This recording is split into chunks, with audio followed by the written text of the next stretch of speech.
Isn't reckless driving criminal? It's a criminal charge. Yeah, in most states. Have you ever gotten a reckless driving or any sort of like what's the gnarliest thing that you've gotten in trouble for? Well, I've been accused of reckless driving. Never convicted. On paper from law enforcement, but I have not been convicted of it, yes. And so usually there is a speed threshold in most states where you could be faced with a charge of reckless driving. But in most states, there has to be like a secondary condition Like under the influence or like, making an illegal maneuver, running a red light, stuff like that truly deems it as reckless. Now, there have been times where you're on like a car rally or something like that, and people are going faster than normal in a group, and you get pulled over together, and sometimes the cops get really worked up and stuff like that. But the cool thing is now most cops are real car guys, and so they watch VINWiki, and so when I get pulled over now, it's probably a 50-50 chance that they know who I am, and we do a lot of fundraising with different police organizations and stuff like that. And so, we've made a lot of videos about what to do when you get pulled over to minimize your risk of getting a ticket or getting a worse ticket and stuff like that. And it can be, there's a strategy. All right, what so you are got the to top? share. Yeah, the top tips, because Graham's pretty good at this. Graham's been pulled over with me in the car before, and he's like, "Look, I'm so sorry. Is there any way you just let me go and I could just drive away?" The I'm opposite not gonna. of what you're supposed to. He just asks. I for just it. full on admit, and I tell my story like, "Hey, listen, I was showing Jack a house on Zillow, and I was honest. Like, I showed Jack this cool house on Zillow." Honestly, I wasn't looking down. I was showing him this really cool house that I just came up on the market. It's not going to happen again. It's not a regular occurrence. I got a clean record. Can I just get a warning? The cop just came back and was like, "Here's your warning. Lucky day. I appreciate the honesty. Go on your day." So my approach is a bit different, but it is also not just shut up and let them do whatever they're going to do, because a lot of people will tell you that. A lot of lawyers will tell you that, and that's not wrong. You can always deal with it after the fact, but de-escalating the situation initially is always the thing. And so, being a cop is a dangerous job. They're far less equipped than we would hope in most cases, and that's one of the things that we've learned in going out and visiting a lot of these police agencies and some of these fundraising things that we've done. But at the end of the day, you just want to make their life as easy as possible. So you want to make sure that when you pull over, you get somewhere that's truly safe, give them a huge buffer from having to stand in the road, because it is a legitimate fear that they have of being hit while they're standing next to your car. Do not do anything else. Do not move. Put your hands on the top of the steering wheel and wait, and put the window down and wait for them to come.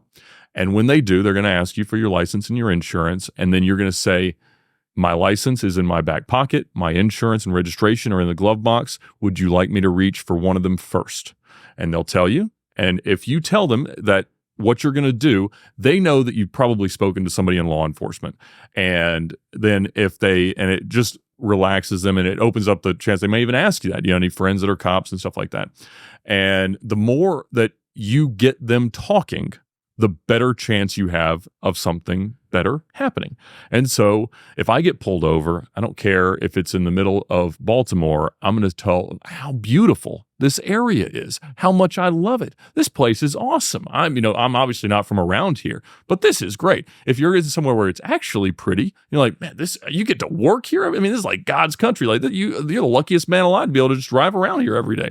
And they're not expecting that. It kind of puts them on their heels. Like, "Yeah, it's been good." Like, "How long you been on the force? How many of you guys have sworn here?" And because if you say that, "How many do you have sworn?" That's how many sworn officers are employed by their jurisdiction. And they love saying that there's not that many. It's a big competitive and stuff like that. And so if you ask them questions about themselves, they're not thinking about how mad they are at whatever they think they just saw you do.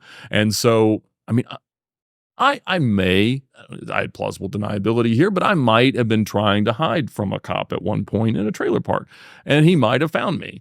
And at that point, I'm out of the car, checking the oil, pretending like I meant to take 3 turns off the highway. And he's, comes in pretty hot. And I'm just like, "Man, it is so pretty out here. These roads are amazing." And he ends up really kind of forgetting about the initial circumstance of why he was interested in finding out where I was. And we had a good outcome there. And so it was, that's really it. It's just talk to them like real people. Ask them questions about themselves. care about what they're saying and learn. And in most cases, you can have a real discussion about what you may or may not have done and get a better outcome. The only ticket I've ever gotten, and it made me wonder about this thing that I hear about called the police quotas, how they need to write a certain amount of tickets. I still don't know if this is true. Sure it is. So basically I was coming up to a 4-way stop. It was 11 p.m. on a weekday. And I was like 17. I just got in my car. Come up to the stop. Don't make it a complete stop to the point where like, your car like lurches forward or whatever. And then I guess I just went through the stop sign. Cop pulls me over. He's very upset. I'm profusely apologetic. I'm petrified as well because I started driving fairly recently before that. Right. And I learned that you can fight these tickets and plead guilty. So you're not pleading not guilty, but you're saying, yeah, I did it. And then they usually reduce, the ticket price because I didn't have a whole lot of money at the time. And they usually offer you driving school, which you can pay for, which for the viewers listening here, it decreases your insurance or they don't report it to the insurance or something like that. So I did all of this. I show up in court and I'm hoping he doesn't show up because also there's a chance they don't show up and then the ticket's just completely dismissed. So I show up. The guy obviously shows up. I plead guilty and the whole thing goes fine. They reduce the ticket price. Everything goes as planned. However, as he was leaving the courthouse, I was watching him because I was under the impression no one really comes to that full complete stop at a stop sign. So I watch him leaving the courthouse and he just completely blazes through the stop sign on the way out of the courthouse, getting me in trouble for doing exactly the same thing. And I didn't blaze through it. I filmed it and I walked up to like the guard that was outside of the courthouse. And I said, hey, by the way, like I have video evidence of the cop doing exactly what they accused me of doing. Is there anything like I can do with this or, not pay the price, show the judge, anything? And he's like, no, you're just going to have to report that to the police department. And there's nothing that Did you report it? No. So dude, they're not going to do. They're not going to do anything. But exactly, they're not going to do anything. And I was just so frustrated too because for me that was a serious. It was like $300. So you filmed a cop and walked up to another cop asking if you could blackmail that cop into not having you get in trouble. No. It wasn't blackmail. It was the person that was like out. It was the guard. Of a person of tremendous authority in the matter. Yeah, exactly. So I wanted to just have a conversation with the judge. That's all I wanted. That's all I wanted. An innocent little conversation about. I can see how that might not have worked. Yeah, but in most cases, yes. If you go to court, you can have better outcomes. Generally, especially if it's in a jurisdiction that you're not local to, I recommend using a lawyer. There's a lot of them out there. One of our sponsors is the Ticket Clinic, and they have a nationwide network of lawyers because, my Atlanta lawyer isn't licensed to practice in Nevada. And so if I get a ticket out there, I really want, there's probably a local lawyer there that plays golf with the judge on Thursdays and just gets what he wants. And, and you can have a pretty good outcome. I got stopped once. I had a Roof RT12S. And this was early in the days of us promoting the VINWiki app. And I was going up to Cars and Coffee in Charlotte. And I got pulled over really, really late at night. And I was going pretty fast, but I didn't think I was going like insanely fast. And so I wasn't really paying as much of attention as I normally would. I had a friend with me. We were just kind of talking. There was nobody else on the road. And suddenly there's a cop behind me. Well, okay, I'll pull over and start talking to him. And he's like, any reason you're going so fast? I was like, we're just trying to get up here for this car show in the morning. And he's like, well, I just clocked you at 126 and a 60. I go, oh, goodness gracious. He said, yeah, that's what I said as you went by. And I said, well, I'm sorry, man. I wasn't trying to go that fast. The car's fast and dark, whatever. And he's like, well, I give him the license and stuff like that. And I told my friend, I was like, look, when you get pulled over going twice the speed limit, like bad things happen. I'm probably going to go to jail and you're probably going to have to call my wife and bail me out and stuff like this. And so he came back and I said, the other thing that sometimes happens is they do want to write a lot of tickets. And so they'll come write you for everything. And they'll give you like 10 tickets because it's not that cops necessarily all have quotas, but there is generally a revenue expectation from traffic citations in any jurisdiction in any given period. And so that's why, we don't run cannonballs the last weekend of the month because there is more patrolling throughout the country. And so he comes back and just hands me a ticket, not for reckless driving, just for speeding at 100. He didn't reduce it. I'm like, and you don't really want to negotiate on that one because how low is it going to go? He's not going to give it, 14 over or whatever. But he wrote you for 120. Yeah. And so I I'm like, man, this really is, I do not have the money to pay for this thing right now. This is going to be a problem. And so I got back, and on Monday, I started calling that, you just Google that county speeding ticket lawyer. And I called 3 or 4 of them, and they're all like, yeah, man, we can't get it reduced enough to make any real difference. Like, you're just gonna have to go in there and, plead for mercy. And that afternoon, I got a phone call from a number in that area code, but not someone that I'd call. And he's like, I heard you got a ticket. I said, I did. Yeah. It's like, is it 126? I said, yeah.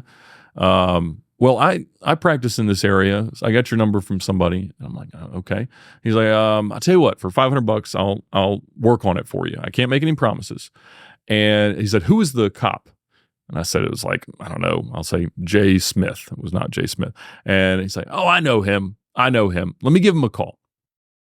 And so he called me back 20 minutes later. He's like, he knew why I was calling. He said, you got my 126 guy? He said, I do. He's like, well, what do you need it to be? He said, well, he told me if it's 14 over in Georgia, that won't be any points. He's like, yeah, it's fine, whatever. And so they just crossed it out. They ended up writing 11 over. And they sent it to me, and they're like, just go online and pay it. I'm like, so what was the price difference between 11 over and twice the speed limit? Probably $500-$600. And so it was still worthwhile. But the problem is, like, if I get a ticket for 126 on my driving record, I won't be able to get insurance ever again. So it's a big deal. Yeah. Yeah. I've used, shout out Anna with Traffic Ticket Defenders in California, and she's really helped. There's one I got like a 90 something and a 70, I believe. And she worked on this for like 2 years. 2 years. Man. How much did that cost, though? The legal cost? I paid $500. Usually that's kind of right. But the thing was, I didn't want the point on my insurance. I had a perfectly clean record, never anything, and I wanted to keep it that way. Just out of principle. I didn't want anything on my record, but she was able to win it. 2 years she worked on this thing. Just because apparently the cop was difficult and was really trying to like push this thing through. Yeah, and a lot of times that's part of the strategy is they'll get the court dates delayed and postponed and stuff like that. And there are a lot of technicalities. The guy that runs the ticket clinic has been here to talk about, some of the crazy things that they'll use in terms of the calibration of the devices and the ways things are measured and stuff like that.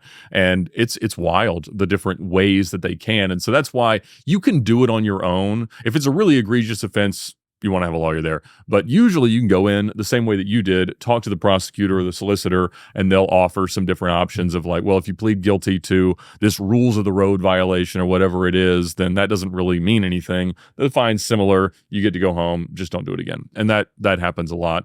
And in Georgia, we're not a driver's license compact state. And so a lot of times the records from other states don't come in. And so like I've had a lot of tickets that got pled down to insignificant overages. And that didn't matter for a long time, but recently I guess they updated their computer systems and they have a lot more information. And if they like spell your name wrong or anything like that too, could that then be a reason to, or like simple? It can, but again, you'd want to talk to a lawyer before you start making that kind of an argument. They spelled my name wrong on the ticket, and I asked the judge, I'm like, does this mean anything? Can I just get out in of the this courtroom? thing? And they're like, no, that means nothing. I'm like, okay, I plead guilty. All right, fine. As you show up with the right make, model, year, VIN. You're like, I'm me, and the cop that handed me this didn't spell it right. So it might have been for somebody else. Mistaken identity. If it saves me $20, it's worth it. Hey, whatever absolutely. it is.